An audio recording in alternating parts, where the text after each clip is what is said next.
আপনার বাচ্চা কি কথা শোনে না, অতিরিক্ত রাগ দেখায়, সোজা বললে উল্টো হাতে? তবে সারাদিনে বাচ্চার জন্য বরাদ্দ রাখুন মাত্র 9 মিনিট। প্রতিদিন মাত্র 9 মিনিটে বাচ্চাকে আয়ত্তে আনতে ভালোবাসুন 3টি কৌশলে।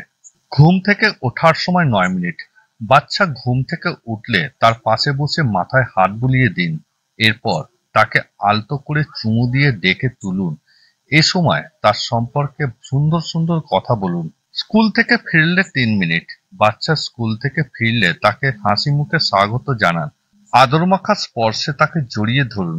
স্কুলে ঘটে যাওয়া গল্পগুলো তার মুখ থেকে নিয়মিত শুনতে চান। রাতে ঘুমানোর আগে 3 মিনিট। রাতে বাচ্চাকে ঘুমিয়ে দেওয়ার আগে তার সঙ্গে খুনসুটি করুন। এ সময় গল্প করুন, আদর করে দিন। সারাদিনে বাচ্চার অন্তত একটি ভালো কাজের প্রশংসা করুন।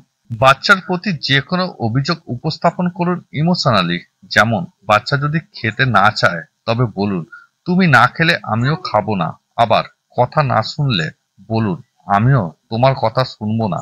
বাচ্চাকে যে কোনো বিষয় নিয়ে বকাঝকা, গালমন্দ, কোনো কিছু জোরপূর্বক করানোর চেষ্টা থেকে সম্পূর্ণভাবে বিরত থাকুন।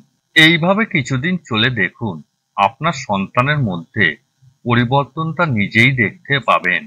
ভিডিওটি সব বাবা-মার উপকারে আসতে পারে, তাই ভিডিওটি শেয়ার করে অন্যকে দেখার সুযোগ করে দিন। ধন্যবাদ, ভালো থাকবেন।